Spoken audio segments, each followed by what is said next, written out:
คลื่นเพื่อการศึกษาพระพุทธศาสนาและวัฒนธรรมระบบ FM 104.5 เมกะเฮิรตซ์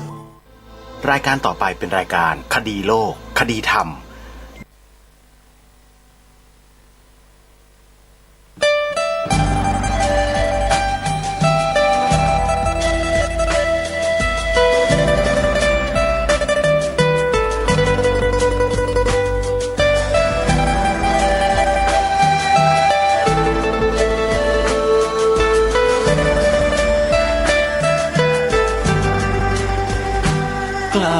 คิด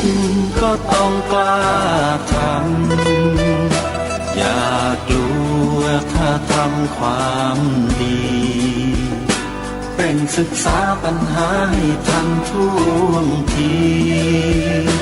เมืองไทยจะพัฒนากว่านี้รายการดีๆคดีโลกคดีธรรมขอรำพันบรรยายความคิดเครื่องหมายแห่งสีทั้งสามงามถนัดขาวคือบริสุทธิ์สีสวัสดิ์หมายพระไตรรัตน์และธรรมะคุ้มจิตไทยแดงคือโลหิตเราใสซึ่งยอมสละได้เพื่อรักษาชาติศาสนาน้ำเงินคือสีโสภาอันจอมประชาถ้าโปรดเป็นของส่วนองค์จากริ้วเข้าเป็นไตรรงค์จึงเป็นสีธงที่รักแห่งเราชาวไทยทหารอวตารนำไปยงยุทธวิชัยวิชิตก็ชูเกียรติสยามประเทศไทยที่เจริญมั่นคงมาได้จนถึงทุกวันนี้มิได้เกิดขึ้นจากความหวาดกลัวอย่างคลาดเขลาแต่บรรพบุรุษไทยของเราทุกยุคทุกสมัยล้วนแต่มีความกล้าหาญและชาญฉลาดปกป้องเอกราชสร้างชาติให้เกิดความมั่นคงโดยมีธงแห่งพระไตรรัตน์เป็นเครื่องนำชัยจึงเป็นที่มาที่ไปของรายการคดีโลกคดีธรรมกล้าคิดก็ต้องกล้าทำอย่ากลัวถ้าทำความดีเร่งศึกษาปัญหาให้ทันท่วงทีเมืองไทยจะพัฒนากว่านี้รายการดีๆคดีโลกคดีธรรมรายการดีๆคดีโลกคดีธรรม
ค่ำเดือนยี่วันนี้ตรงกับวันพุธที่13 มกราคมพระพุทธศักราช 2564 รายการคดีโลกคดีธรรมมาพบกับท่านผู้ฟังเป็นปกติทุกวันจันทร์ถึงวันศุกร์และวันเสาร์อาทิตย์ทางสถานีวิทยุแห่งนี้ท่านผู้ฟังสามารถดาวน์โหลดแอปพลิเคชันเพื่อติดตามรับฟังรายการคดีโลกคดีธรรมรายการนี้ได้เป็นประจำทุกวันวันจันทร์ถึงวันศุกร์และวันเสาร์อาทิตย์แอปพลิเคชันนี้มีชื่อว่าสมาพันธ์สื่อวิทยุพระพุทธศาสนาอาเซียนสมาพันธ์สื่อวิทยุพระพุทธศาสนาอาเซียนในแอปพลิเคชันดังกล่าวนี้มีสถานีวิทยุพระพุทธศาสนาแห่งชาติประจำจังหวัดต่างๆรวมอยู่ในที่เดียวกันท่านผู้ฟังสามารถเปิดรับฟังสถานีใดก็ได้ตามอิสระตามความสะดวกและฟังได้ตลอด24ชั่วโมงนอกจากนั้นยังสามารถฟังได้ทั่วทั้งโลกผ่านโทรศัพท์มือถือที่ท่านดาวน์โหลดแอปพลิเคชันดังกล่าวเอาไว้เมื่อท่านดาวน์โหลดแล้วติดตั้งสำเร็จท่านถือโทรศัพท์เครื่องนี้ไปที่ไหนในโลกก็เปิดฟังธรรมะของครูบาอาจารย์ในประเทศไทยของเราได้ตลอด24ชั่วโมงรายการคดีโลกคดีธรรมเป็นเพียงแค่เศษเสี้ยวเนื้อหาเล็กๆที่อยู่ในแอปพลิเคชันนี้เท่านั้นโยมไม่ได้ออกทุกวี่ทุกวันออกทุกชั่วโมงไม่ใช่แล้วออกบางสถานีเท่านั้นเองที่ครูบาอาจารย์ท่านเอื้อเฟื้อให้และสถานีเหล่านั้นที่ออกรายการคดีโลกคดีธรรมก็มีปรากฏอยู่ในแอปพลิเคชันดังกล่าวนี้นี่เองเพราะฉะนั้นท่านดาวน์โหลดแอปพลิเคชันนี้แล้วติดตั้งสำเร็จท่านก็ฟังรายการคดีโลกคดีธรรมได้ทุกวันขอกราบขอบพระคุณท่านผู้อำนวยการสถานีวิทยุพระพุทธศาสนาแห่งชาติคลื่นต่างๆไม่ว่าจะเป็นวัดหนองกายวัดฝายหินวัดศรีอุดมวงศ์วัดป่าจริยธรรมวัดอารามมงคลวัดบ้านปลาคูนวัดป่าบ้านผือวัดสามชุกวัดเขาปรีดีวัดธรรมปัญญารามบางม่วงวัดเกาะบกรัตนารามและเครือข่ายทั้งหมดทั้งสิ้นที่ออกรายการคดีโลกคดีธรรมรายการคดีโลกคดีธรรมขอสำนึกในพระคุณของครูบาอาจารย์ทุกรูปไว้ณโอกาสนี้ด้วยนะครับที่เห็นประโยชน์แก่ส่วนรวมด้วยกันครูบาอาจารย์ไม่ต้องพูดแบบรายการคดีโลกคดีธรรมแต่เพียงแค่นำในสิ่งที่รายการคดีโลกคดีธรรมได้แนะนำได้วิงวอนขอร้องให้ไปช่วยกัน3 ข้อไปทำเท่านั้นเองซึ่งสามารถทำได้โดยไม่ต้องมีคำสั่งโดยไม่ต้องรอคำสั่งจากใครทั้งนั้นผู้บังคับบัญชาผู้ใต้บังคับบัญชาหรือใครก็แล้วแต่ไม่เกี่ยวเพราะสิ่งที่ให้ทำนี้เป็นเรื่องของจิตสำนึกของคนไทยทุกคนแม้แต่ผู้บังคับบัญชาเองก็ต้องมีอย่าว่าแต่ผู้ใต้บังคับบัญชาเลยระดับสมเด็จพระสังฆราชสมเด็จพระราชาคณะเจ้าคณะรองชั้นธรรมเทพราชสามัญสัญญาบัตรฐานานุกรมหรือไม่ใช่อะไรก็แล้วแต่มันเรื่องจิตสำนึกทั้งนั้น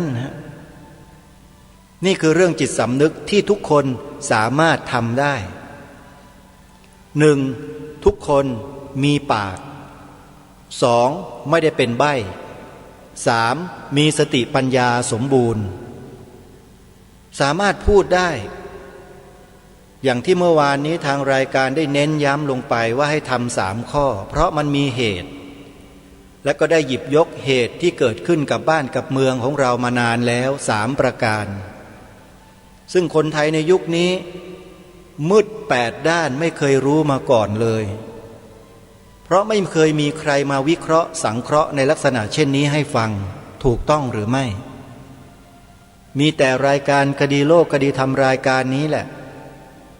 แต่มันอยู่ที่ว่าท่านจะเชื่อถือหรือไม่เท่านั้นนะถ้าท่านเชื่อถือท่านก็รับไปถ้าท่านไม่เชื่อถือท่านก็สะบัดหน้าหนีโยนทิ้งแล้วท่านก็ไปเห็นแก่ตัวกันเหมือนเดิมก็ไม่ได้ว่าอะไรนะฮะมันเป็นพฤติกรรมของมนุษย์ในโลกนี้อยู่แล้วเป็นปกติเห็นแก่ตัวกับไม่เห็นแก่ตัวมันมีอยู่แต่มากหรือน้อยมันต่างกันถ้ามีมากมันก็ไม่เห็นแก่ประโยชน์ส่วนรวมความเห็นแก่ตัวเนี่ยถ้าใครมีมากก็ไม่เห็นแก่ประโยชน์ส่วนรวมไงฮะแต่ถ้าคนมีความเห็นแก่ตัวน้อยก็เห็นแก่ประโยชน์ส่วนรวมมากก็แค่นั้นเองไม่ได้มาตำหนิไม่ได้ว่าใครมันเป็นธรรมชาติของความเป็นมนุษย์ในโลกที่มีกิเลสแต่ใครมันมีกิเลสหนาปัญญาหยาบมากกับกิเลสเบาบางมันก็ต่างกันโดยข้อปฏิบัติขัดเกลาของแต่ละคนที่ไม่เหมือนกันเพราะฉะนั้นไอ้พฤติกรรมแบบนี้มันบ่งบอกถึงว่าคนในสังคมมนุษย์เนี่ยใครกันแน่ที่มันฝึกหัดขัดเกลากิเลสตัวเองได้มากได้น้อยมันอยู่ตรงนี้ด้วยนั่นคือผลนะความเห็นแก่ตัวเนี่ยมันเป็นผลมันเกิดจากการที่ไม่ปฏิบัติขัดเกลากิเลสตัวเองความเห็นแก่ตัวมันจึงเยอะแต่ถ้าคน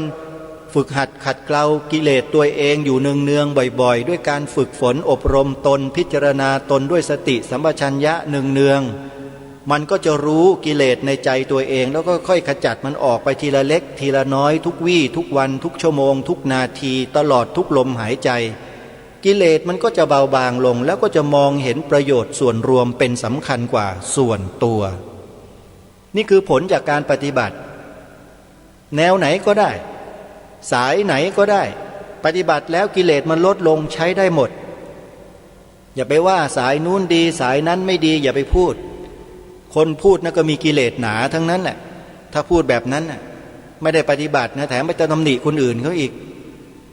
หมายถึงตำหนิพุทธด้วยกันอย่าไปตำหนิถ้าจะตำหนิต้องตำหนิคนนอกศาสนาพวกเดรัจฉีนู่นที่กระทำต่อพุทธศาสนาของเรานู่นมากกว่าถึงจะถูกต้องไม่ใช่มาตำหนิชาวพุทธด้วยกันถูกไหมท่านผู้ฟังมาตำหนิกันทำไมพวกเราก็พยายามที่จะทำความดีกันอยู่แล้วพยายามฝึกฝนตนอบรมตนขัดเกลากิเลสของตนให้เบาบางให้มันน้อยลงตามหลักคำสอนขององค์สมเด็จพระบรมศาสดาสัมมาสัมพุทธเจ้าเราพากันทำอยู่การสวดมนต์ไหว้พระก็ถือว่าเป็นการขัดเกลากิเลสอย่างหนึ่งความขยันหมั่นเพียรทำการบ้านการเรือนกิจการงานต่างๆก็ถือว่าเป็นการขัดเกลากิเลสอย่างหนึ่งนี่แหละคือการปฏิบัติธรรมทั้งนั้นแต่เราไม่รู้จักกันไม่ใครจะมีใครอธิบายให้ฟังกันสักเท่าไหร่มีพระอยู่รูปหนึ่งที่พูดจาเรื่องนี้ชัดเจนเลยคือหลวงพ่อพุทธทาสการทำงานคือการปฏิบัติธรรมเรื่องจริงแท้ด้วยก็ชีวิตปกติของพวกเรานี่แหละมันปฏิบัติธรรมได้ตลอดเวลามันเป็นเรื่องของการขัดเกลาจิตมันไม่ใช่เรื่องของรูปแบบเนี่ยท่านวางไว้ตามความถนัดของแต่ละคนซึ่งมีอยู่หลากหลายมากมายจริตก็แตกต่างกันใครถนัดแบบไหนสายไหนก็ไปปฏิบัติสายนั้นแบบนั้นมันก็ขัดเกลากิเลสได้ทั้งนั้นแหละเพราะฉะนั้นอย่ามาถกเถียงกันอยู่เลยเรื่องนี้เลิกใครเถียงอยู่ถือว่าไม่ขัดเกลากิเลสมีแต่พอกพูนกิเลสกันทั้งนั้นมาถกเถียงกันเรื่องสายนั้นดีสายนี้ไม่ดีสายนู้นผิดสายนี้ถูกเนี่ยกิเลสทั้งนั้น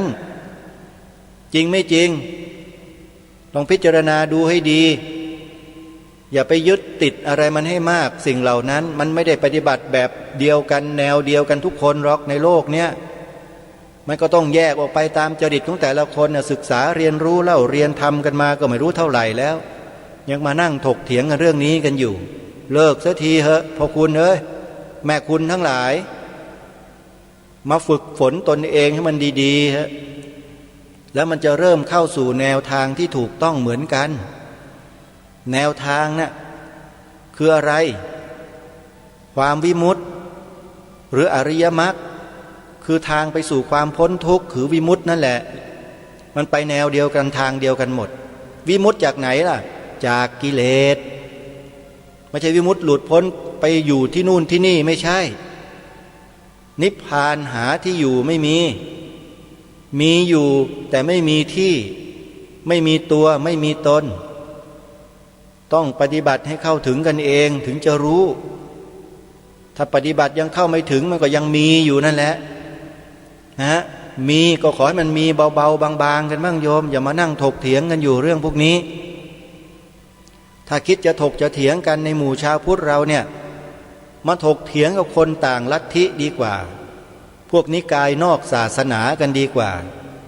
ที่พยายามจะทำกันทุกอย่างเพื่อจะให้เข้ามาครองอำนาจอยู่ในบ้านในเมืองนี่ดีกว่าดีไหมดีหรือเปล่าหรือไม่มีใครสนใจอีกหาว่ามายุ่งเกี่ยวการเมืองอีกสิเนี่ยคนเราเนี่ย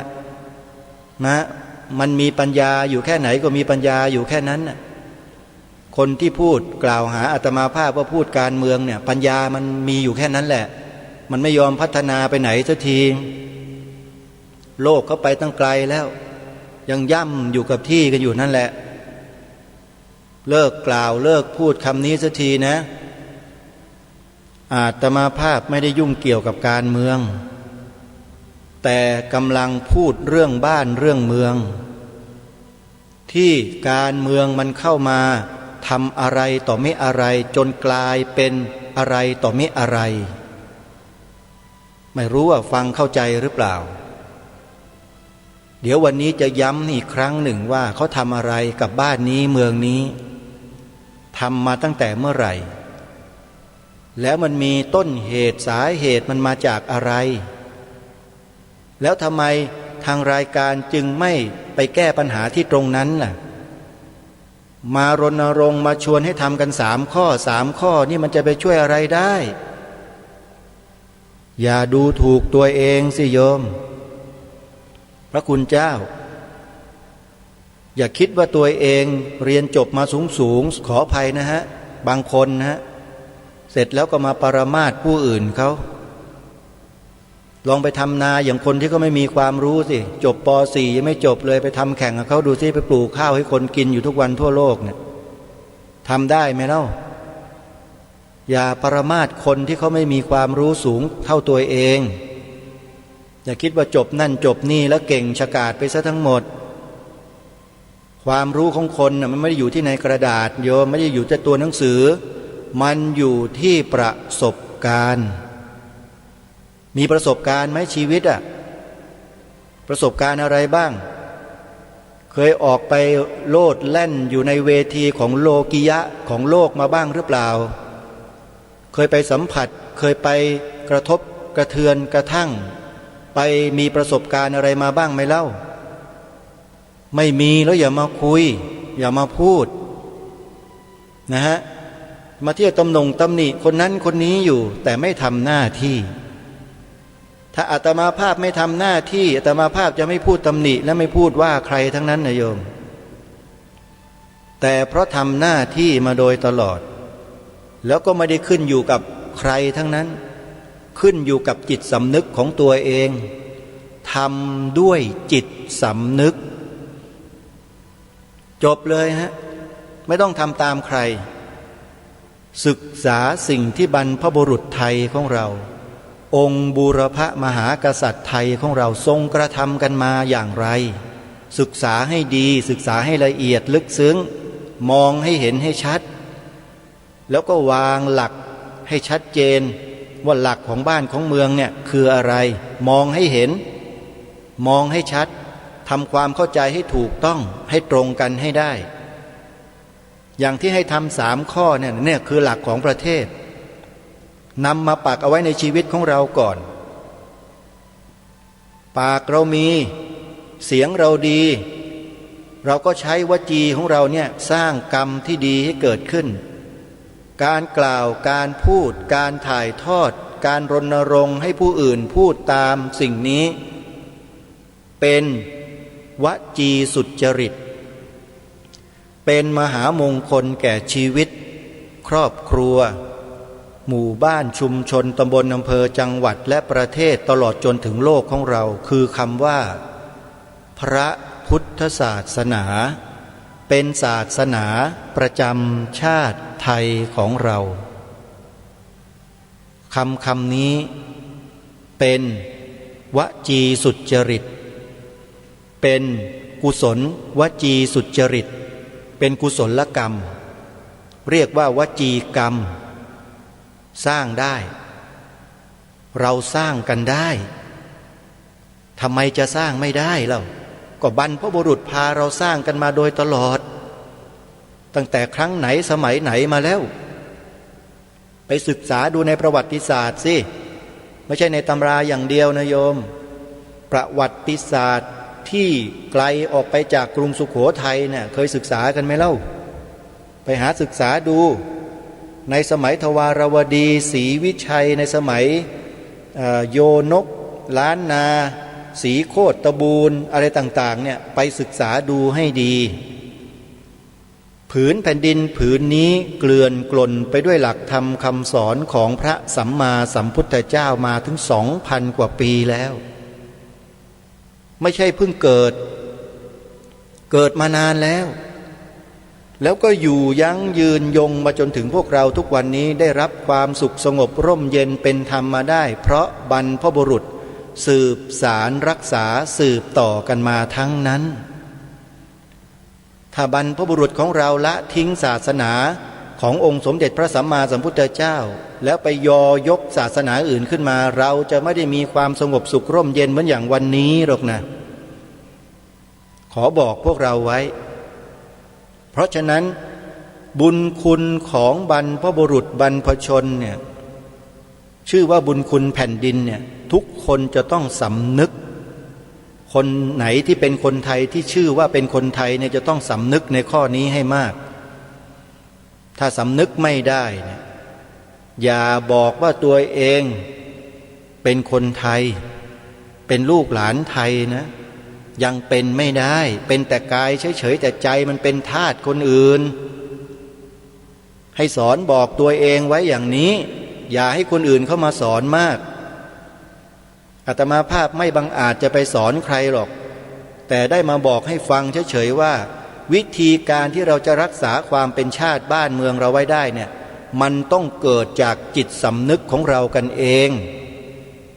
อะไรที่เรายังไม่เคยศึกษาไม่เคยเรียนรู้ศึกษาเรียนรู้ซะโดยเฉพาะเรื่องประวัติศาสตร์ชาติไทยของเราเนี่ยอย่าศึกษาอยู่แค่สุโขทัยโยมไม่พอหรอกศึกษาย้อนกลับไปอีกนู่นน่ะสมัยทวารวดีอู่ทองนครปฐมนะฮะศรีสัชนาลัยกำแพงเพชรศรีโคตบูรณ์ล้านนาโยนกต่างๆเหล่านี้ไปดูเถอะมีแต่ศาสนาพุทธเต็มบ้านเต็มเมืองไปหมดเลยบ้านเมืองอยู่ร่มเย็นเป็นสุขมีความรักความสามัคคีปกป้องเอกราชชาติบ้านเมืองกันไว้ได้อย่างที่เคยกล่าวกับท่านผู้ฟังไปในรายการว่าสมัยกรุงศรีอยุธยาที่เสียท่าให้กับพม่าเมื่อรัชสมัยของสมเด็จพระเจ้าอยู่หัวในแผ่นดินกรุงศรีอยุธยาแล้วพระเจ้าองค์ดำหรือสมเด็จพ่อนเรศวรมหาราชก็ทรงประกาศเอกราชไม่ขอเป็นเมืองขึ้นต่อหงสาวดีอีกต่อไปทรงหลั่งน้ำสิโนทกลงผืนพระสุธาประกาศเอกราชแล้วก็ทรงปกป้องชาติบ้านเมืองด้วยความเข้มแข็งอดทนเสียสละมาโดยตลอดสำนึกกันบ้างหรือเปล่าหนึ่งแล้วนะง่ายๆใกล้ๆเราเนี่ยสองกรุงศรีอยุธยาแตกปีพระพุทธศักราช 2309 310 สมเด็จพ่อพระเจ้าตากสินมหาราชทรงประกาศเอกราชกอบกู้กรุงศรีอยุธยาคืนจากพม่ารามันแล้วก็ทรงตั้งกรุงธนบุรีขึ้นเป็นราชธานีอยู่มาได้ไม่กี่ปีก็ต้อง ย้ายราชธานีมาฝั่งพระนครนี้คำว่าฝั่งพระนครนี้ก็คือเมืองหลวงเมืองหลวงในที่นี้ก็คือประเทศทั้งหมดทุกสิ่งทุกอย่างเกิดจากเมืองหลวงทั้งหมดหลังจากที่สมเด็จพ่อพระเจ้าตากสินมหาราชทรงกอบกู้เอกราชตั้งกรุงธนบุรีขึ้นก็ทรงประกาศเป็นราชโองการถึงแม้ว่าจะไม่มีจารึกไว้ก็ตามแต่ที่ฐานของพระบรมรูปพระองค์ซึ่งอยู่ในวิหารเล็กหน้าองค์พระเจดีย์วัดอรุณประกาศไว้ชัดเจนเลยว่าอันตัวพ่อชื่อว่าพระยาตากทนทุกข์ยากกู้ชาติพระศาสนาถวายแผ่นดินให้เป็นพุทธบูชาแด่พระศาสดาสมณะพระพุทธโคดมนี่คือพระราชปณิธานของพระองค์ท่านที่ทรงเสียสละพระชนชีพเพื่อรักษาปัทภีผืนนี้ไว้ให้แก่พวกเราแล้วทรงสละผืนแผ่นดินนี้ให้เป็นพุทธบูชาเพราะฉะนั้นผืนแผ่นดินนี้จึงเป็นแผ่นดินพุทธไม่ใช่แผ่นดินแขกไม่ใช่แผ่นดินฝรั่งมันต้องยืนหยัดสิ่งนี้ให้ตรงถูกต้องตรงประเด็นอย่าไปลดเลี้ยว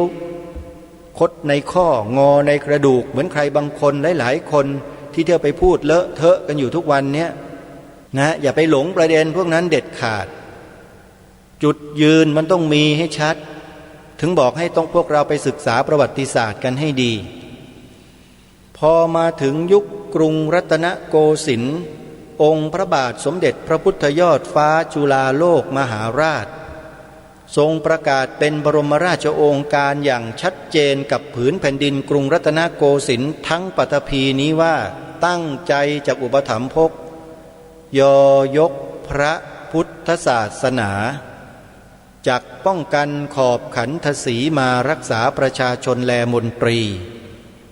มหาอมาตย์ราชมนตรีพระบรมวงศานุวงศ์ทั้งหลายทั้งปวงจึงน้อมรับพระบรมราชโองการของพระองค์ตรงนี้มาถือปฏิบัติเป็นแบบเดียวกันทั้งประเทศจนกระทั่งถึงรัชสมัยของพระบาทสมเด็จพระจอมเกล้าเจ้าอยู่หัวรัชกาลที่ 4มีชาวต่างชาติต่างศาสนาเข้ามารุกรานผืนแผ่นดินสยามของเราในยุคของพระองค์ท่านอย่างรุนแรงเริ่มรุนแรงขึ้นเรื่อยๆแล้วก็นำเอาพวกหมอสอนศาสนาเนี่ยมาฝังตัวไว้ในบ้านในเมือง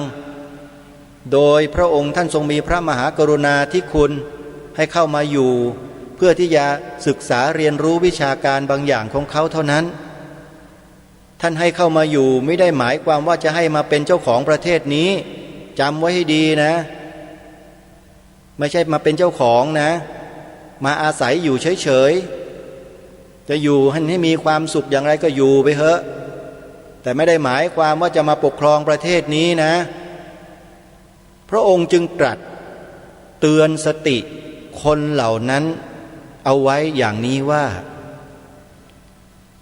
มีความตอนหนึ่งนะที่มีปรากฏอยู่ชัดเจนมากโยมนำไปอ่านออกอากาศนำไปถ่ายทอดให้ลูกหลานเยาวชนเราให้เยอะๆหน่อยข้อนี้พระองค์ตรัสไว้ในประชุมประกาศรัชกาลที่ 4เล่ม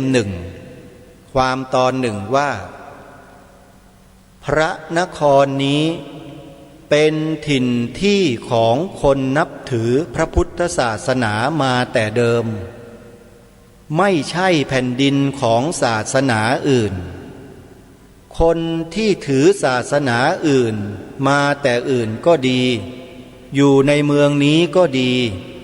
จะโทมนัสน้อยใจด้วยริษยาแก่พระพุทธศาสนาเพราะบูชาอันนี้ไม่ได้ด้วยไม่ใช่เมืองของศาสนาตัวเลยถ้าโทมนัส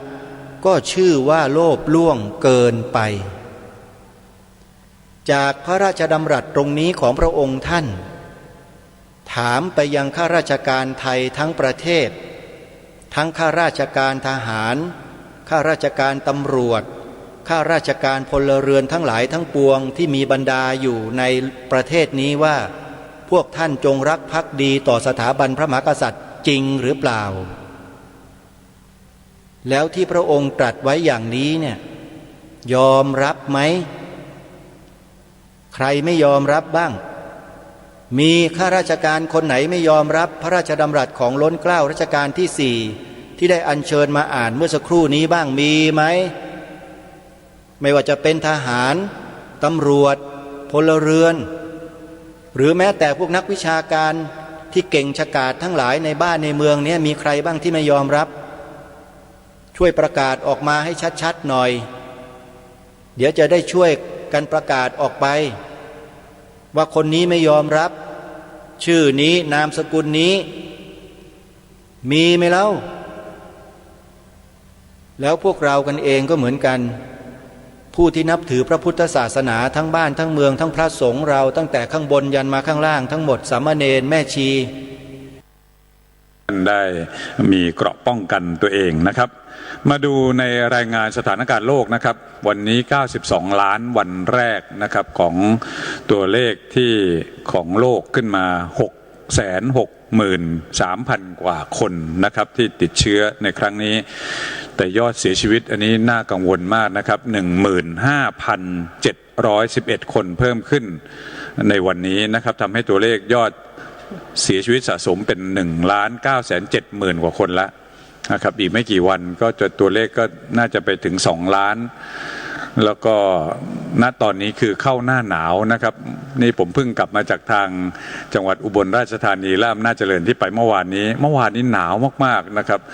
อากาศเปลี่ยนแปลงภายในวัน2วันเนี่ยต้องดูแลสุขภาพตัวเองดีๆนะครับเพราะว่าภูมิคุ้มกันของเราก็จะเปลี่ยนแปลงไปด้วยนะครับเพราะฉะนั้นการได้พักผ่อนนอนหลับให้เต็มที่ดื่มน้ำอุ่นๆนะครับแล้วก็ทำร่างกายให้อบอุ่นก็จะช่วยด้วย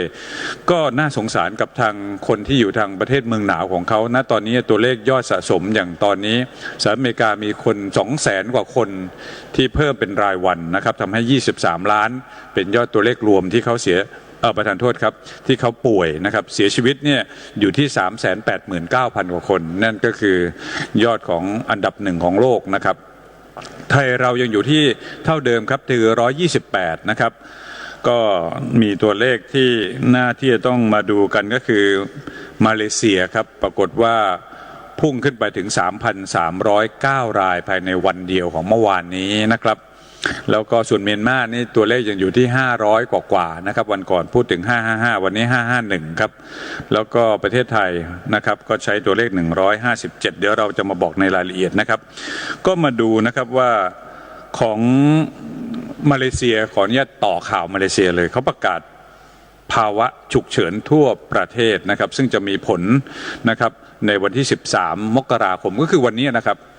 จะมีผลอยู่2อย่างครับก็คือ1คือห้ามเดินทางทั่วประเทศเป็นเวลา14วันและอันที่2คือห้ามจัดกิจกรรมที่มีการรวมตัวกันนะครับนี่คือการประกาศของทางมาเลเซียเพื่อนบ้านของเรานะครับซึ่งสถานการณ์ติดตัวเลขขึ้นมาแตะ 3,000 กว่าคนต่อวันแล้วนะครับตอนนี้ครับไปดูสถานการณ์ของไทยเรานะครับว่าเป็นอย่างไรบ้างข้อมูลตัวเลขที่เกริ่นนำ157นะครับ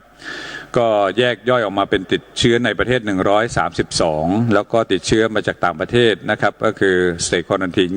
25นะครับจากต่างประเทศรวมกันหลายตัวนะครับแล้วก็มีตัวเลขของยอดรวมยืนยันสะสมเนี่ยเท่ากับ 1991 รายนะครับจะเห็นตัวเลขย่อยลงมาในกล่องสีน้ำตาลเนี่ยนะครับว่าติดเชื้อในประเทศเนี่ยพุ่งขึ้นไป8,700นะครับแล้วก็คัดกรองเชิงรุกเนี่ย 3,600 นะครับอันนี้ก็จะมีคือรายละเอียดย่อยๆต่างๆเหล่านี้ก็นำเรียนว่า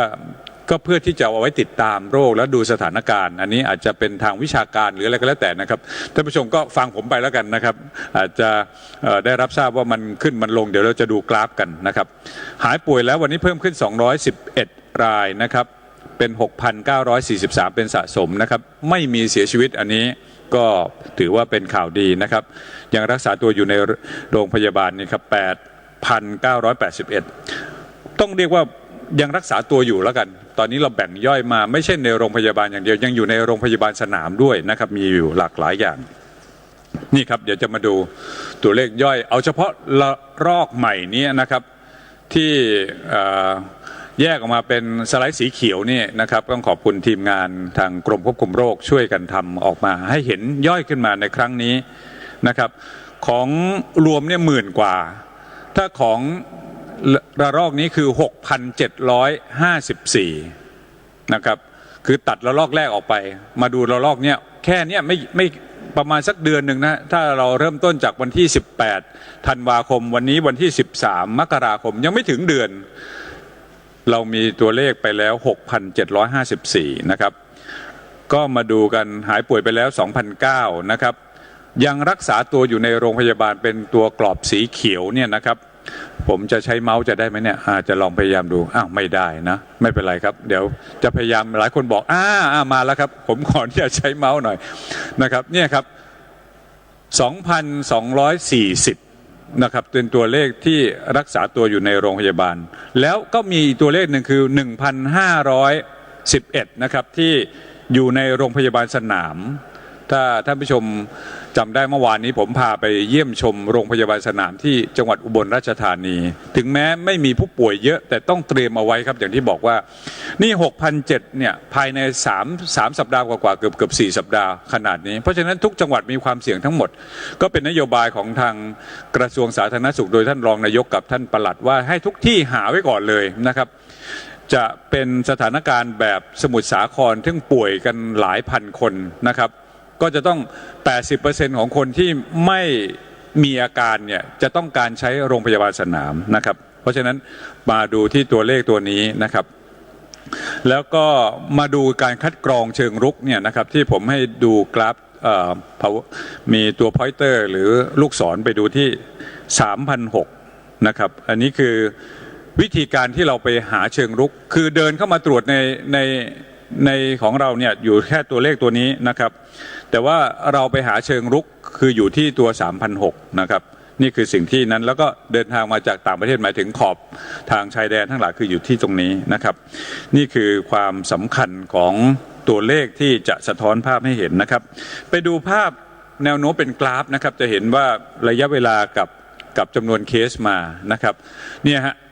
ปลายทางนี้จะมาอยู่ที่ตัวเลขตัวนี้ที่ 90 นะครับ90 บวกกับแท่งที่เป็นสี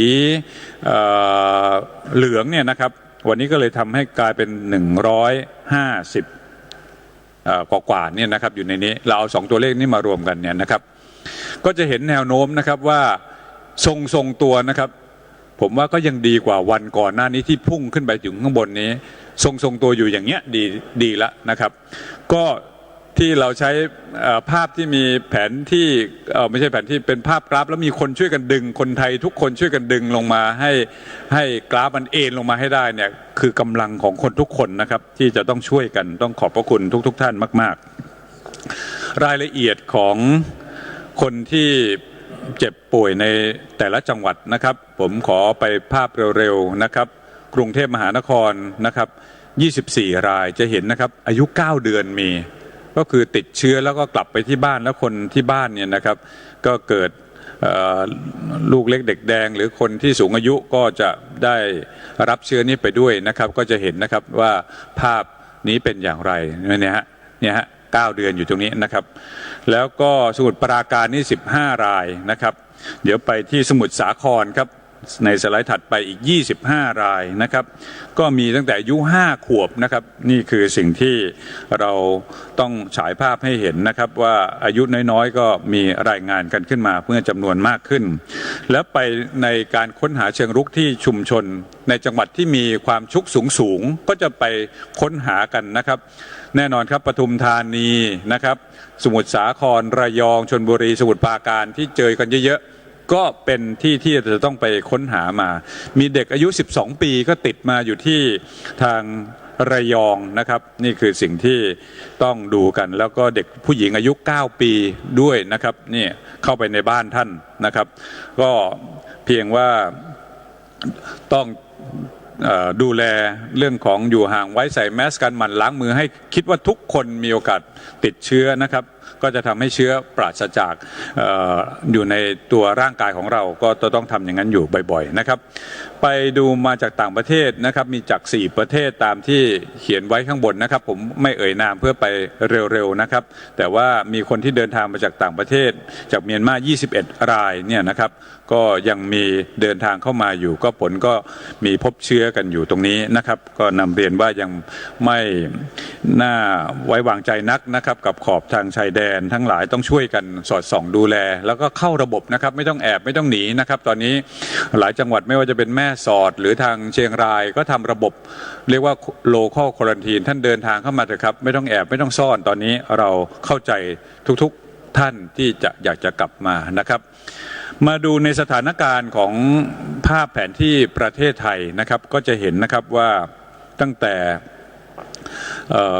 หลังเกิดเหตุสัปดาห์ที่51ของเดือนที่แล้วเนี่ยนะครับสีของแดงก็จะเพิ่มขึ้นเหลืองก็จะเพิ่มขึ้นนะครับอันนี้เป็นสะสมถึงวันนี้นะครับตั้งแต่18ถึง20ประธานโทษถึง13มกราคมเนี่ย60จังหวัดแล้ววันนี้มีจังหวัดใหม่1จังหวัดที่เพิ่มขึ้นคือพิษณุโลกก็คงไม่ได้ว่ากันนะครับแต่ว่าก็แหมรู้สึกว่าเราอยากจะคงตัวเลขอยู่ที่59เมื่อวานนี้ผมก็พยายามจะบอกนะครับก็ยังไม่ได้วันนี้ก็เพิ่มขึ้นมาแต่เพิ่มแค่คนเดียวนะครับก็รายละเอียดเดี๋ยวจะมีทางจังหวัดได้มีการแถลงข่าวไปแล้วด้วยนะครับก็เป็นคนที่ทำงานอยู่ในบริษัทขนส่งนะครับแล้วก็มีภูมิลำเนาอยู่ที่หนองบัวลำพูก็เดินทางไป2ที่นะครับแล้วก็มาตรวจพบมีอาการไข้ไอวันที่7มกรานะครับแล้วก็กลับไปพิษณุโลกวันที่9มกราคมแล้วก็ตรวจนะครับอยู่ผลก็ออกมาวันที่11ก็เลยว่าต้องมีการแจ้งกันไว้หลายคนก็กังวลใจนะครับในเรื่องของโรคนี้ก็ต้องบอกว่ามันเป็นสถานการณ์จริงๆตัวเลขของเรามีทั้งหมด77จังหวัดตอนนี้60จังหวัดแล้วนะครับไปดูครับว่าการสะสมของตัวเลขของแต่ละ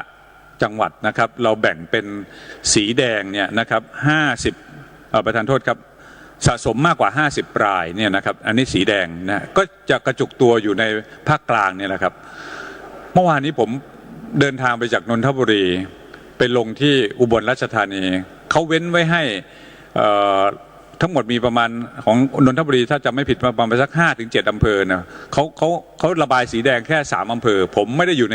ใน3อำเภอนั้นก็เดินทางได้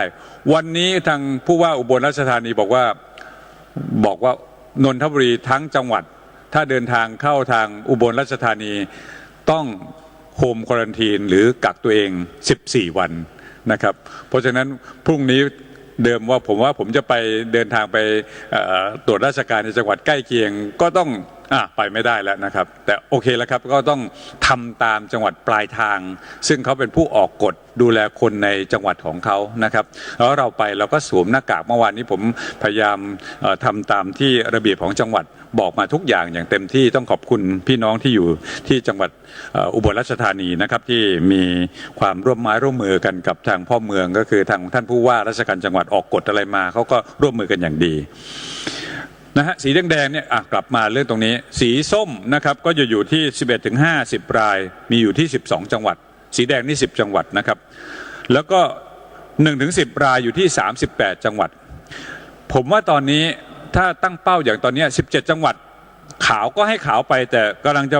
เห็นตัวเลขตัวใหญ่ๆคือ38จังหวัดเนี่ยที่มีภายใน1ถึง10รายขอให้คงที่ตรงนี้ให้ได้เจอแล้วก็รีบหยุดให้ได้นะครับ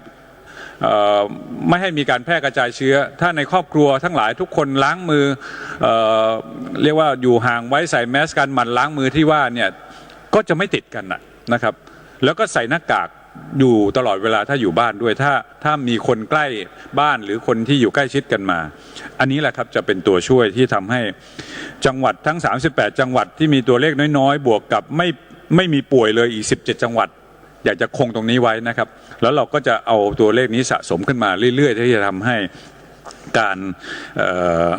เขาเรียกว่าระยะเวลาของโรคก็จะดูเหมือนผ่อนคลายขึ้นถ้าพวกเราช่วยกันนะครับ ตารางสุดท้ายนี่ก็จะเห็นจังหวัดรายจังหวัดขึ้นมาก็มีพิษณุโลกเข้ามาอยู่อันดับที่60อันนี้นะครับไปดูตารางของแต่ละ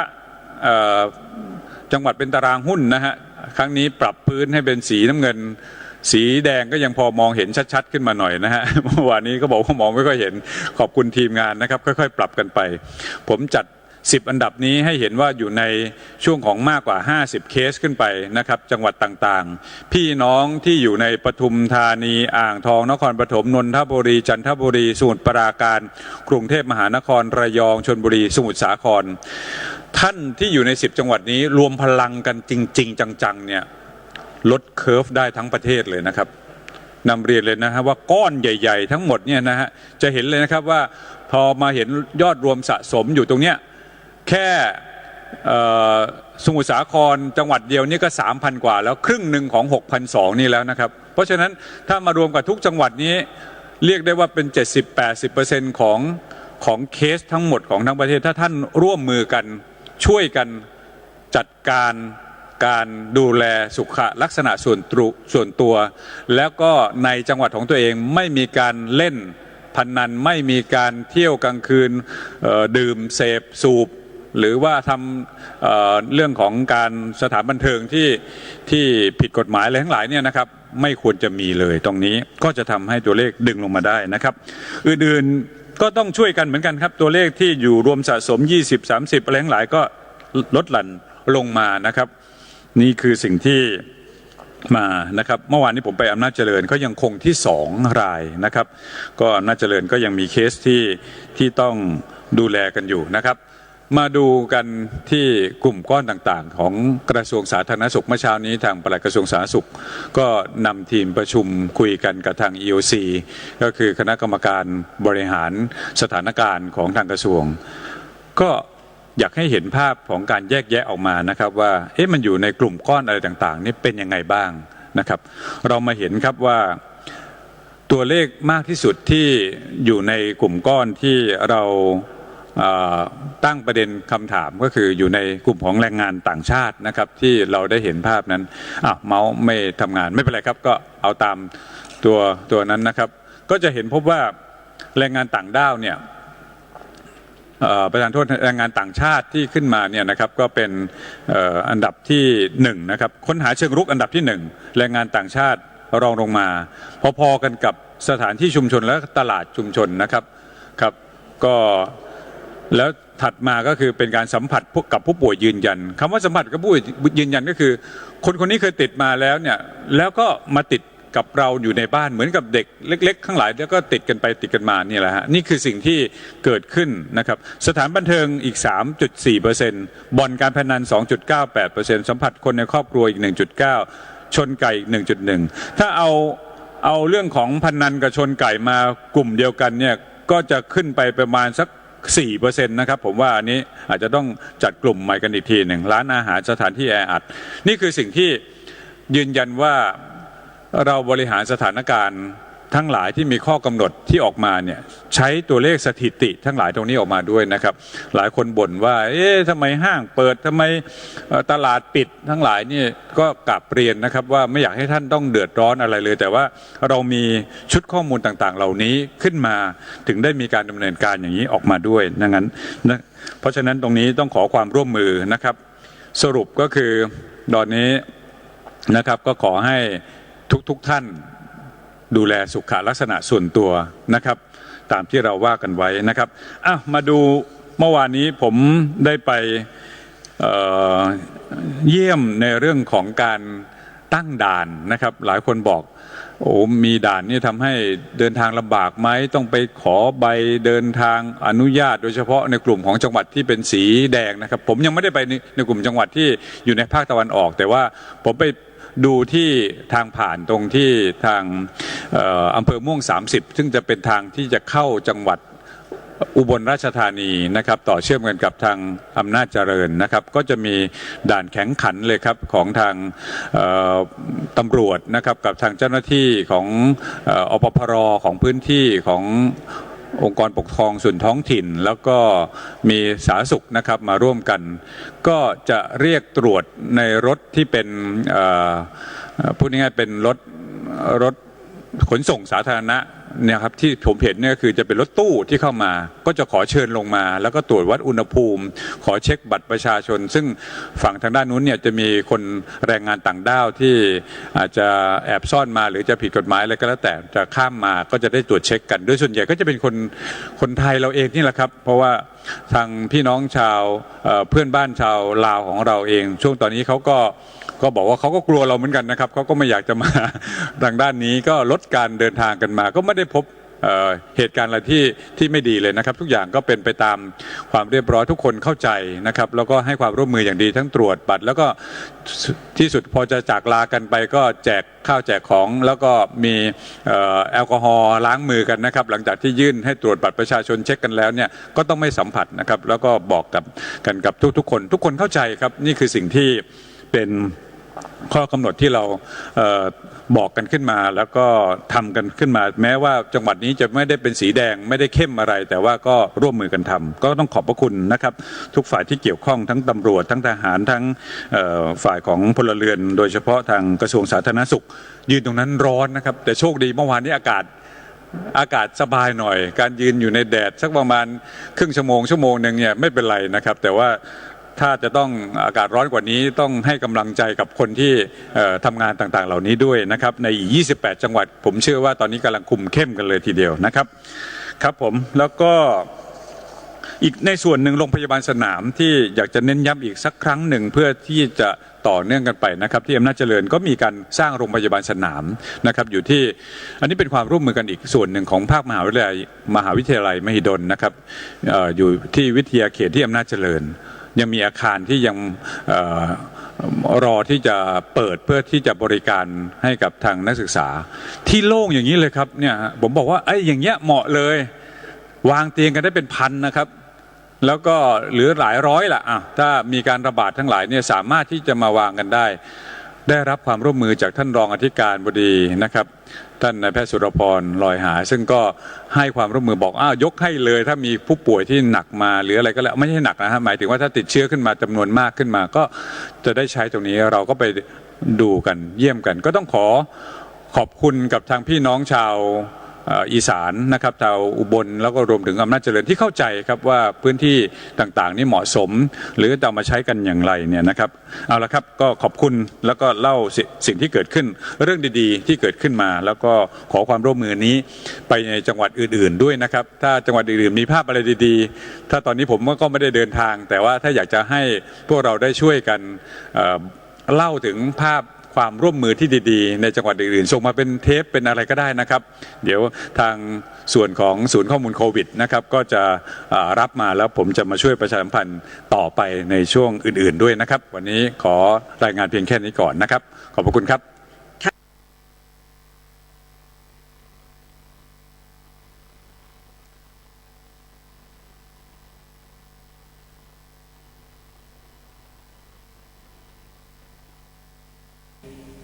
น้อมรับสิ่งนี้ไปถ่ายทอดได้ไหมเล่าได้ไหมเล่าญาติโยมอุบาสกบาสิกาพี่น้องประชาชนทั้งหลายทั้งปวงเวลานี้เป็นเวลาที่เราต้องร่วมด้วยและช่วยกันไม่มีอะไรจะทำกันแล้วนี่ตกงานกันเยอะแยะเพียบไปหมดสร้างกุศลบารมีในข้อนี้กันดีกว่าไหมเล่าดีกว่านั่งเฉยๆกันนะเนี่ยเห็นไหมล่ะบ้านเมืองเกิดโรคเกิดภัยไข้เจ็บระบาดกันเนี่ยส่วนหนึ่งก็มาจากอกุศลกรรมที่มันครอบครองอยู่ในจิตในใจของมนุษย์เราเนี่ยเพิ่มขึ้นมากขึ้นแรงต้านโรคภัยไข้เจ็บเหล่านี้มันก็น้อยลงภูมิต้านทานมันก็ด้อยลงกลับมาสร้างบุญกุศลในข้อนี้กันดีกว่าไหมเล่าช่วยกันทำสิ่งเหล่านี้ประกาศสิ่งเหล่านี้กันให้กระจายขยายแพร่ไปให้ทั่วกันดีไหมเล่าทำได้ทันทีไม่ต้องรอใครมาออกคำสั่งพระสงฆ์เราทุกรูปนะครับโดยเฉพาะครูพระสอนศีลธรรมเนี่ยสำคัญครูพระสอนศีลธรรมของ2 มหาวิทยาลัยสงฆ์ท่านเจ้าคุณวรลบเลขาธิการเลขานุการอยู่มจร.ท่านพระครูประหลัดกวีวัฒน์เป็นเลขานุการอยู่มมร.ผ ผมประกาศดังๆเลยนะครับท่านน้อมนำแนวพระดำริขององค์พระมหากษัตริย์ในทุกๆพระองค์ไปถ่ายทอดสอนบอกลูกหลานเยาวชนคนไทยของเราที่กำลังศึกษาเล่าเรียนอยู่ในโรงเรียนต่างๆจะเป็นประโยชน์ต่อพระบวรพุทธศาสนาของเราอย่างยิ่งแล้วก็จะเป็นการตรวจสอบพวกศัตรูเราด้วยว่ามันแอบอยู่ในซอกหลืบไหนบ้างพอเราจุดประกายเรื่องนี้ออกไปตามห้องเรียนต่างๆตามชั้นเรียนต่างๆโรงเรียนต่างๆพวกผีหาซาตานศัตรูของบ้านของเมืองมันจะเร่าร้อนขึ้นมาทันทีมันจะอยู่ไม่ได้ท่านเชื่อผมไหมเล่าว่ามันจะอยู่ไม่ได้มันจะต้องออกมาสะกิดท่านน่ะนั่นแหละอาการผีมันปรากฏผีบ้านผีเมืองผีหาซาตานทั้งหลายที่มันกินบ้านกินเมืองทั้งบริวารทั้งอะไรมันจะออกมาเพราะมันทนอยู่ไม่ได้มันกลัวประเทศนี้เจริญรุ่งเรืองด้วยคำสอนของพระพุทธเจ้าคนพวกเนี้ยผมทำการวิเคราะห์มา10 กว่าปีแล้วท่านไม่ได้นั่งเฉยๆนะฮะดูพฤติกรรมดูคำพูดดูการกระทำหลายสิ่งหลายอย่างที่มันปรากฏเป็นหลักฐานอยู่ในบ้านในเมืองเนี่ยผมกล้ายืนยันเลยว่ามนุษย์พวกนี้แหละเป็นคนทำทั้งนั้นไม่ใช่แมวไม่ใช่ไก่ที่ไหนมาทำและไอ้มนุษย์พวกนี้แหละมันแฝงตัวอยู่ในสังคมไทยเราเนี่ยทุกซอกหลืบเลยตอนนี้โดยเฉพาะอยู่ในระบบราชการมีอยู่ท่านเชื่อผมไหมเล่าโดยเฉพาะในสถาบันการศึกษาในระบบการศึกษาของชาติ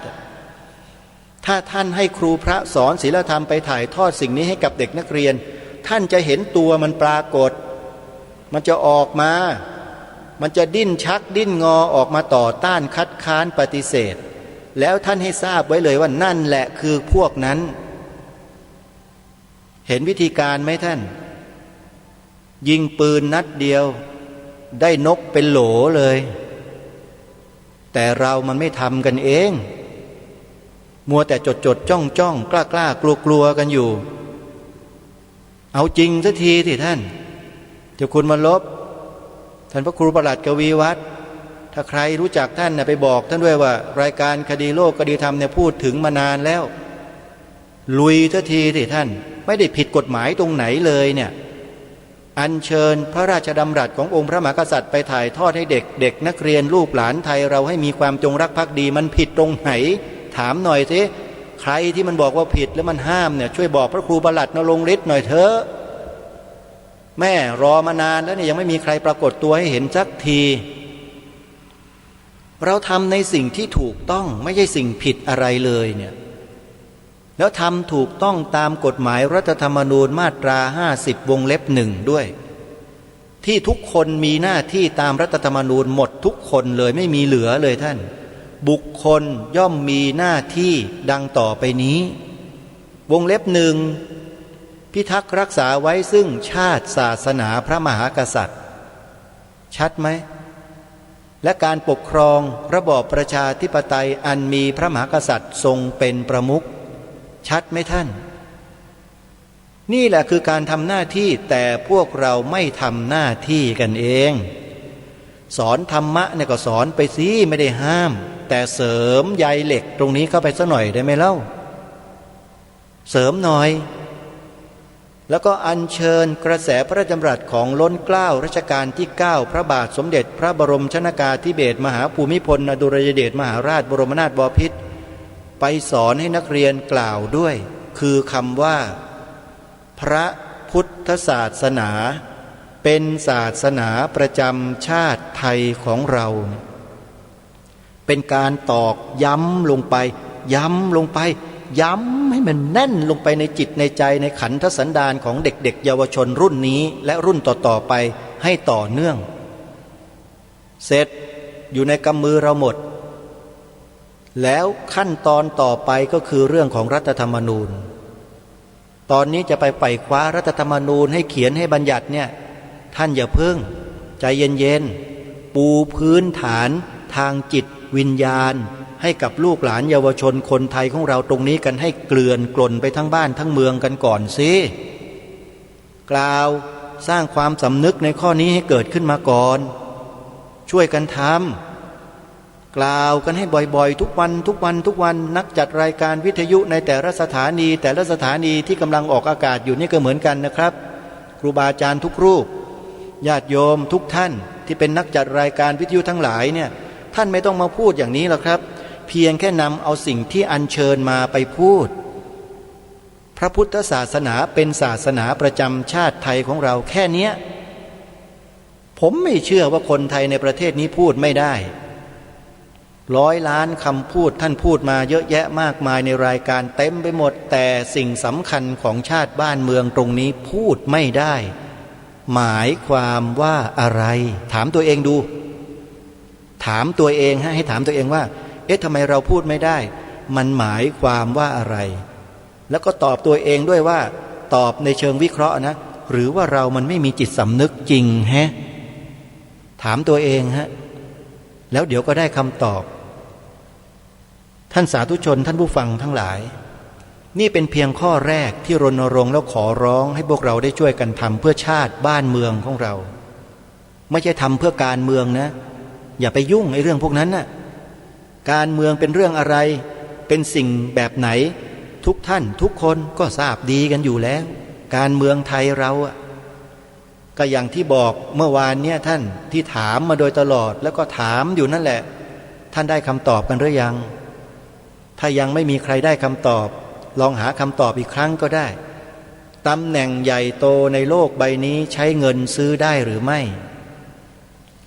และตำแหน่งใหญ่ๆโตๆในประเทศไทยในบ้านเมืองไทยของเราท่านว่าใช้เงินซื้อได้หรือไม่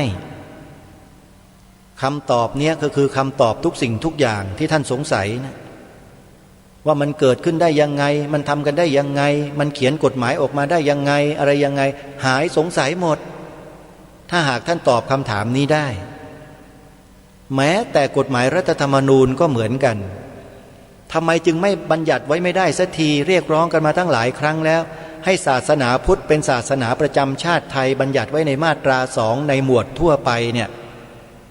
ก็ท่านลองตอบคำถามเมื่อสักครู่ดูสิว่าท่านจะได้คำตอบหมดเลยทุกอย่างก็เพราะอย่างนั้นนั่นแหละนี่คือข้อแรกที่ให้พวกเราทำกันใช้วาจาให้เป็นประโยชน์สร้างบ้างสิท่านสร้างจิตสำนึกด้วยวจีกรรมของเราเนี่ยมันจะสร้างได้ใครๆเขาก็ใช้วจีกรรมทั้งนั้นแหละในการถ่ายทอดอุดมการณ์ชาติถ่ายทอดความเลวร้ายถ่ายทอดความดีถ่ายทอดความชั่วถ่ายทอดความอะไรต่างๆสารพัดสารเพเขาใช้วาจาทั้งนั้นท่านเราก็ใช้วาจาได้เหมือนกันใช่ไหมเล่าใช้ได้ไหมโยมวาจาเราพูดได้ไหมพูดได้และเป็นมงคลด้วยนะพระพุทธศาสนาเป็นศาสนาประจำชาติไทยของเราทำให้ประเทศชาติบ้านเมืองเป็นมหามงคลระดับโลกด้วยเอาสิใครบอกว่าเป็นบาปบ้างพูดคำนี้มีไหมเป็นอัปมงคลก็ได้มีใครกล้าพูดหรือกล้าบอกว่าเป็นอย่างนั้นไหมเล่าการกล่าวคำว่าพระพุทธศาสนาเป็นศาสนาประจำชาติไทยของเราเนี่ยใครบอกว่าเป็นอัปมงคลบ้างมีไหมโยมหรือพระสงฆ์รูปไหนบอกว่าเป็นอัปมงคลช่วยบอกด้วยนะครับจะได้คุยกันด้วยเหตุด้วยผลอย่ามาใช้อารมณ์กับผมนะผมไม่ชอบใช้อารมณ์แบบขึ้นมาเสร็จก็ไม่มีเหตุผลเนี่ยไม่ดีนะฮะคนเรามันต้องพูดด้วยเหตุด้วยผลด้วยหลักฐานนะฮะนี่คือข้อที่หนึ่งข้อที่สองฮะบทพระราชนิพนธ์ความหมายธงไตรรงค์เนี่ยไม่น่าเชื่อว่าประเทศไทยเนี่ยไม่มีสิ่งเหล่านี้พร่ำสอนเยาวชนคนไทยอยู่ในประเทศไม่น่าเชื่อเลยว่าผู้บริหารประเทศชาติบ้านเมืองเนี่ยจะไม่นำพาสิ่งเหล่านี้ถ่ายทอดให้แก่ประชาชนคนไทยแถมยังไปบิดเบือนสิ่งนี้อีกด้วยอย่างที่เคยบอกบิดเบือนบทพระราชนิพนธ์ความหมายธงไตรรงค์จัดพิมพ์เป็นรูปเล่มหนังสือสวยงาม แล้วก็แจกจ่ายไปทั่วทั้งแผ่นดินออกเดินสายจัดงานนิทรรศการล้างสมองเยาวชนคนไทยของเราไปทั่วไปหมดไปบิดเบือนความหมายธงชาติไทยแล้วเที่ยวไปสอนผิดซึ่งเรื่องนี้ผู้อำนวยการพิพิธภัณฑ์ธงชาติไทยคนปัจจุบันเนี่ยเขาเล่าให้ฟังหมดทุกกระเบียดนิ้วเลยตั้งแต่เริ่มต้นจนถึงสุดท้ายก็คือแกก็ลาออกจากคณะกรรมการไม่อนุญาตให้นำชื่อของแกเนี่ยไปใส่ไว้ในหนังสือเล่มนี้แกพูดเองนั่นน่ะถ้าหากว่าแกปฏิเสธเมื่อไหร่แกก็ผิดเนี่ยเพราะแกเป็นคนพูดให้อาตมาฟังแล้วก็นิมนต์อาตมาให้ไปสัมภาษณ์ในคลิปวิดีโอที่อยู่ใน YouTube ด้วยใครที่ยังไม่เคยฟังโยมผู้อำนวยการพิพิธภัณฑ์ธงชาติไทยเนี่ยสัมภาษณ์อาตมาภาพเองนะถามอาตมาภาพก็ตอบเรื่องธงชาติไทยนี่แหละโยมเข้าไปฟังใน YouTube นะพิมพ์คำว่าบิดเบือนธงชาติพิมพ์คำเนี้ยบิดเบือนธงชาติ4 พยางค์เติมข้างหลังไปหน่อยก็ได้เว้นวรรคสัก1 เคาะแล้วก็พิมพ์คำว่า DDTV เป็นอักษรตัวพิมพ์เล็กภาษาอังกฤษบิดเบือนธงชาติเว้น1 เคาะแล้วก็เปลี่ยนเป็นภาษาอังกฤษอักษรภาษาอังกฤษพิมพ์เล็ก DDTV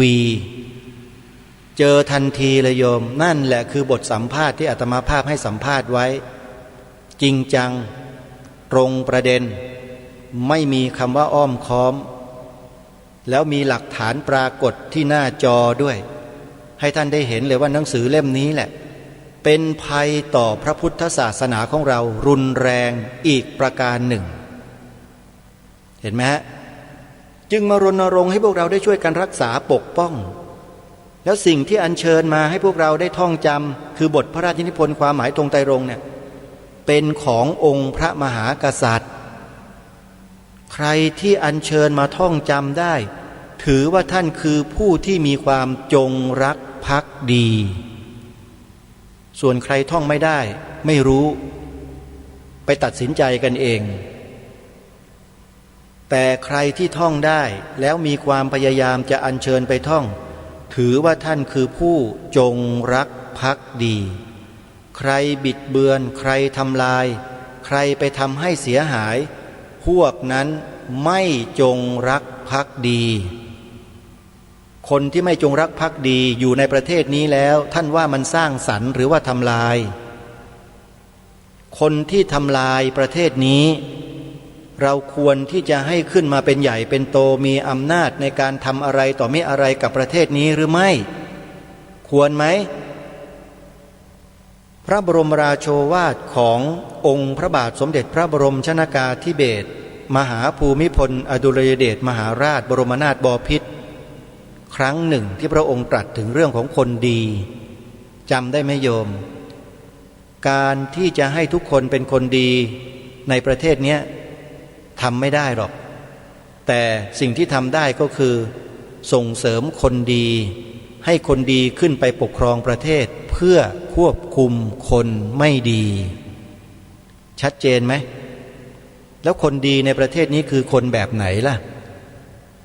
โยมก็พิจารณากันดูสิแบบไหนเรียกว่าคนดี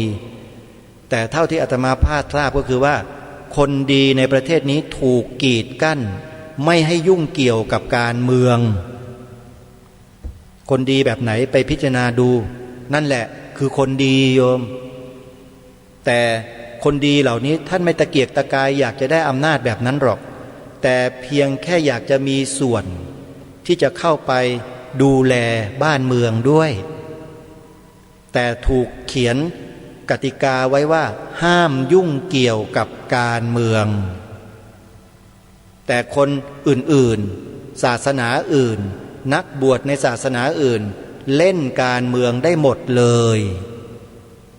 บ้านนี้เมืองนี้มันก็เป็นอย่างนี้นี่แหละเห็นไหมเล่าที่เป็นอย่างนี้เพราะอะไรเพราะ บทบัญญัติรัฐธรรมนูญบางมาตรา เปิดทางไปเขียนเปิดทางให้คนพวกนี้เข้ามาอย่างที่พูดไปเมื่อวานเนี่ยจำได้ไหมมาตราที่ว่าด้วยสิทธิเสรีภาพในการถือศาสนาน่ะนั่นแหละมาตรานั้นแหละโยมอาตมาภาพไปเปิดดูรัฐธรรมนูญของประเทศไทยตั้งแต่2475โดยเฉพาะมาตรานี้นะไปเทียบเคียงดูโอ้โหแต่ละฉ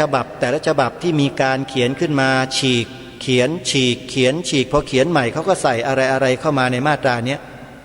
เต็มไปหมดเลยท่าน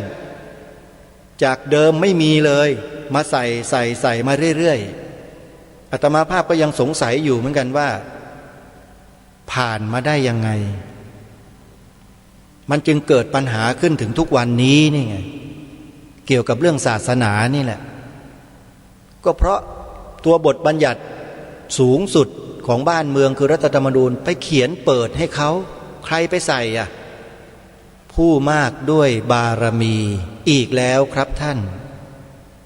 ไม่รู้เหมือนกันว่าใครคนธรรมดาทำไม่ได้แต่มาก็ยืนยันอยู่ต้องมีคนมีบารมีถึงจะสั่งการหรือดำเนินการให้เป็นเช่นนั้นได้แล้วก็ค่อยๆเป็นค่อยๆไปค่อยๆทำมาเรื่อยๆคนไทยไม่รู้สึกรู้สาไม่รู้ตัวกันหรอกพอมารู้อีกทีหนึ่งก็คือศาสนสถานเต็มบ้านเต็มเมืองนั่นแหละจึงจะมาสาวเจอสาเหตุหม่อมช้างกับอปปส.กำลังเข้าไปเปิดเผยกันอยู่เนี่ยกำลังออกไปเปิดเผยอยู่ดูกันบ้างหรือยังโยมดูกันให้เต็มที่ดูให้เยอะๆแล้วจะรู้ว่าเกิดอะไรขึ้นกับบ้านกับเมืองข้อที่3สุดท้ายที่รณรงค์ให้ทำก็คือเรื่องขึ้นทะเบียนเขียนใบสมัครปฏิญาณตนเป็นพุทธมามกะตามรอยเบื้องพระยุคลบาทตลอดชีวิตแสดงออกถึงความจงรักภักดีต่อสถาบันชาติพระพุทธศาสนาและพระมหากษัตริย์สมบูรณ์แบบในข้อที่3นี้เองฝากไว้ในช่วงท้ายรายการเมื่อวานนี้เปิดเพลงผิดเดี๋ยววันนี้เปิดให้ฟังอีกรอบหนึ่งไทยรวมกำลังตั้งมั่นจะสามารถป้องกันขันแข็งถึงแม้ว่าศัตรูผู้มีแรงมายุดแย่งก็จะประลาดไปเป็นเพลงพระราชนิพนธ์ในรัชกาลที่6ติดตามรับฟังช่วงท้ายรายการ